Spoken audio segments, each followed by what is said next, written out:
අද.com talks වෙතින් අපි හමු වෙන්නේ තාක්ෂණික ක්ෂේත්‍රයේ නව පෙරලියක් ඇති කළ දක්ෂ තරුණ ව්‍යවසායකයෙක් සමගයි. ආයුබෝවන් ඔබතුමාට අපේ වැඩසටහනට එකතු වීම ගැන අපි ඔබට ගොඩක් ස්තුතිවන්ත වෙනවා. කොහොමද අද දවස? ආයුබෝවන් සෙනුරි. හයි.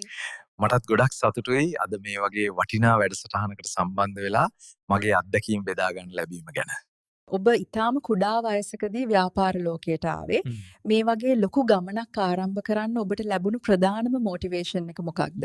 ඇත්තටම මට ඕන වුණේ සාමාන්‍ය මිනිස්සුන්ගේ ගැටලු වලට තාක්ෂණයෙන් විසඳුම් දෙන්න. අපේ රටේ දක්ෂතා ලෝකයට ගෙන යාමයි මගේ අරමුණ උනේ. අද කාලේ ගොඩක් තරුණයෝ ව්‍යාපාරයක් පටන් ගන්න බයයි. විශේෂයෙන්ම තියෙන අභියෝග එක්ක. ඔබ ඒ බය සහ අභියෝග ජයගත්තේ කොහොමද? අභියෝග කියන්නේ ජයග්‍රහණයක කොටසක්. මම හැම වෙලේම බැලුවේ ප්‍රශ්නයක් ඇතුලේ තියෙන අවස්ථාව මොකක්ද කියලා.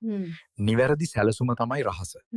ඔබේ ඉදිරි සැලසුම් මොනවද? ශ්‍රී ලාංකීය සන්නාමයක් විදිහට ජාත්‍යන්තර වෙළඳපොළ ජය ගන්න ඔබ සතු විශේෂ වැඩපිළිවෙල මොකක්ද? අපි දැනටමත් රටවල් කිහිපයක වැඩ ආරම්භලා තියෙන්නේ.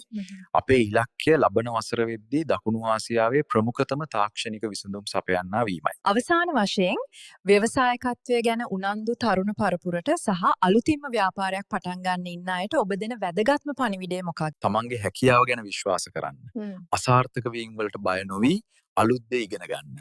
අදම ඔබේ අදහස ක්‍රියාත්මක කරන්න පටන් ගන්න. බොහොම ස්තුතියි අද අපේ ආරාධනය පිළිගෙන පැමිණීම ගැන. ඔබගේ සියලු ව්‍යාපාරික කටයුතු සාර්ථක වේවා. තවත් දවසක හමු වෙමු. එහෙනම් අදට මම ඔබෙන් සමුගන්නවා. තවත් මෙවැනිම සුවිශේෂී චරිතයක් සමග ඊළඟ එපිසෝඩ් එකෙන් නැවත හමු වෙමු. ඔබට සුබ දවසක්.